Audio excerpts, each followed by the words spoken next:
रोहित जी आपका स्वागत है। सीट बढ़ गई आपकी? कौन सी सीट? अभी तो गठबंधन तो हो जाने दीजिए। अरे पार्षद वाली सीट, पार्षद वाली। उमा शंकर कह रहे हैं पार्षद वाली सीट पूछ लो। पार्षद वाला चुनाव आने दीजिए, उसकी भी सीट बांटेंगे, ऐसी क्या बात है। लोकसभा की कुछ सीटें मिली नहीं मिली?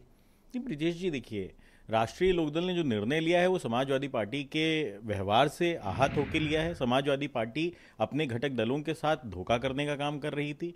समाजवादी पार्टी ने जो हम कह रहे थे वही चरित्र इनका आगे सामने आ गया। ये चाहते थे कि सिंबल हमारा हो, कैंडिडेट इनका हो। मतलब सीधी बात ये है, अपने कैंडिडेट को हमारा मुखौटा उड़ा के ये पश्चिम उत्तर प्रदेश में भेजना चाहते थे, क्योंकि पश्चिम उत्तर प्रदेश में माननीय जयंत चौधरी जी के बिना इनके राष्ट्रीय अध्यक्ष पैर नहीं रखना चाहते हैं, क्योंकि उनको पता है कि पश्चिम उत्तर प्रदेश की जनता में बहुत रोष है समाजवादी पार्टी को लेके। तो स्थिति ये थी कि ये चाहते थे ये कब आपको पता चला कि रोष है? नहीं, देखिए ब्रिजेश जी, जब भारत रत्न वाले दिन या नहीं, जिस दिन सहमति हो गई कि जाना है, हमें ये रोष पता कब चला? देखिए ब्रिजेश जी, हमें बहुत पहले से ये चीज समझ में आ चुकी थी कि जिस तरीके से एक 2022 के चुनाव में माहौल था जनता के बीच में कि वो पूरी तरीके से राष्ट्रीय लोकदल के साथ थी। पर चुनाव में 2022 के चुनाव, विधानसभा चुनाव में, जिसमें आप 9 सीट जीते, जिसमें हम 9 सीट जीते, करेक्ट। 38 पे लड़के, 33 पे लड़के, 33 पे लड़के, 33 पे लड़के कितना जीते? 9 जीते। और 33 पे लड़के हम कम से कम 30 सीटें जीतने जा रहे थे वहां पे। 30 सीटें कम से कम, मिनिमम।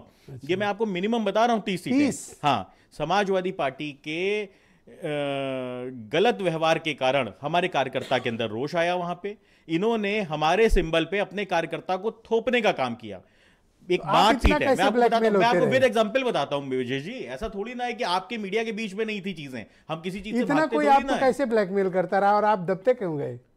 नहीं, क्योंकि किसान आंदोलन चल रहा था और किसान हित में राष्ट्रीय लोकदल निरंतर आवाज उठा रहा था, और हमको ये लग रहा था कि भारतीय जनता पार्टी पूरी तरीके से कहीं ना कहीं किसान विरोधी गतिविधियां कर रही हैं। लेकिन जब भारतीय जनता पार्टी के यशस्वी प्रधानमंत्री नरेंद्र मोदी जी ने चौधरी चरण सिंह जी का सम्मान किया भारत रत्न के साथ, तो हमें ऐसा लगा कि चौधरी साहब की विचारधारा को यशस्वी प्रधानमंत्री नरेंद्र मोदी जी आगे बढ़ाना चाहते हैं। यह सम्मान ना सिर्फ चौधरी साहब का था, ना उनके इतना बदलाव आ गया, यशस्वी वगैरह लगाने लगे, ना सिर्फ ये राष्ट्रीय लोकदल के कार्यकर्ताओं का था, ये करोड़ों किसानों का सम्मान था। बताओ, ये 22 दिन पहले, मुझे 22 दिन पहले 10 सेकंड, ये इंटरैक्टिव डिबेट करते हैं ना आप। आईपी सिंह टाइप डिबेट क्यों करते हैं? नहीं, आईपी सिंह टाइप तो डिबेट करना भी नहीं चाहिए, उनको वो सब सुनाई पड़ रहा है विजय जी, आदत। हाँ, सुन तो लीजिए, आदत है। आप ऐसे आईपी सिंह के लिए ना बोलें, जवाब करारा मिलेगा।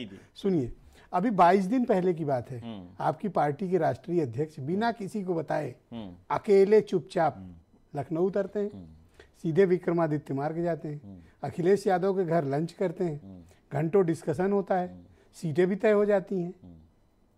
तब आपको ये नहीं पता था कि समाजवादी पार्टी को लेकर बड़ा रोष है?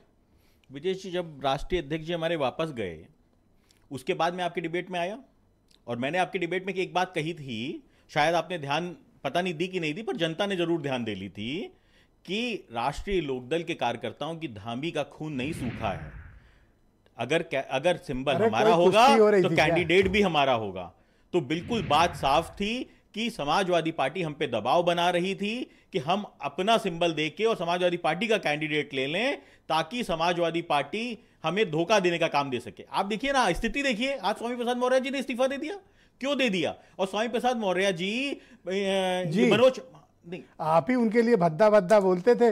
2-3 बयान है, कहो तो निकाल के सुना दे। नहीं, बिल्कुल। बहुत बुरी बात आपने बोली थी। आपने मानसिक विक्षिप्त और पागल कहा था। मैंने कहा था, बिल्कुल मैंने कहा था। जिस तरीके के बयान जब आए तो उस समय की जो प्रतिक्रिया थी वो मैंने की। अभी की क्या प्रतिक्रिया? स्वामी प्रसाद मौर्य जी ने आज मनोज पांडे जी को कहा कि समाजवादी पार्टी के छुटभैया नेता उनके ऊपर टिप्पणियां करते हैं। तो अब मनोज पांडे अगर समाजवादी पार्टी के छुटभैया नेता है, तो मनोज पांडे जी को भी कहीं ना कहीं देखना चाहिए। अच्छा, आप क्या मानते हैं, सम्मान है उनका स्वामी प्रसाद मौर्य जी किस तरह के नेता हैं और आपकी धारणा क्या है उनकी? मैं आपकी डिबेट पे कह के गया हूं, स्वामी प्रसाद मौर्य जी बड़े नेता हैं, पिछड़े समाज के बड़े नेता हैं, सम्मानित नेता हैं स्वामी प्रसाद मौर्य जी। किसने कहा था?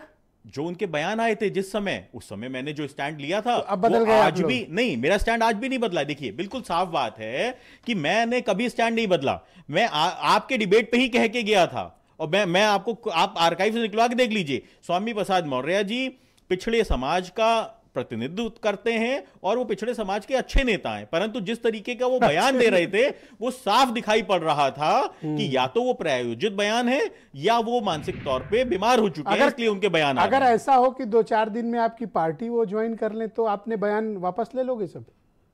ये मान लो लोकदल चले गए, जैसे मैंने मनीष जी से पूछा, काल्पनिक सवाल है, नहीं, काल्पनिक सवाल कभी कभी सही भी हो जाते हैं। उनको सारे बयान मेरे पता हैं, उनको मेरे सारे बयान पता है। वो कोई हिंदू विरोधी नहीं लगेंगे? नहीं, एक बात समझिए, यहाँ पे हिंदू विरोधी मुसलमान विरोधी जैसी कोई चीज होती नहीं है ब्रिजेश जी। अगर स्वामी प्रसाद मौर्य जी की इच्छा है राष्ट्रीय लोकदल ज्वाइन करने की तो मुझे बता दें, मैं उनकी राष्ट्रीय अध्यक्ष जी के साथ मीटिंग सेट करवा देता हूं। अगर उनकी इच्छा है तो बताएं मुझे, मैं उनको स्वयं दिल्ली लेके चलूंगा। आपकी जरूरत है नहीं तो और किसको जरूरत है? अगर नहीं जरूरत है तो भाई अपने घर बैठे। वो तो समाजवादी पार्टी में तो अपनी इज्जत बताई थी उन्होंने तो अपनी इज्जत बताई थी। मीटिंग करा दूंगा। नहीं, मैंने तो पागल की मीटिंग कराओगे? जब उन्होंने जो बयान दिया, जिस समय जो बयान दिया, वो मेरा स्टैंड आज भी कायम है। वो बात कहीं चली तो जाएगी नहीं। शुक्रिया। मैं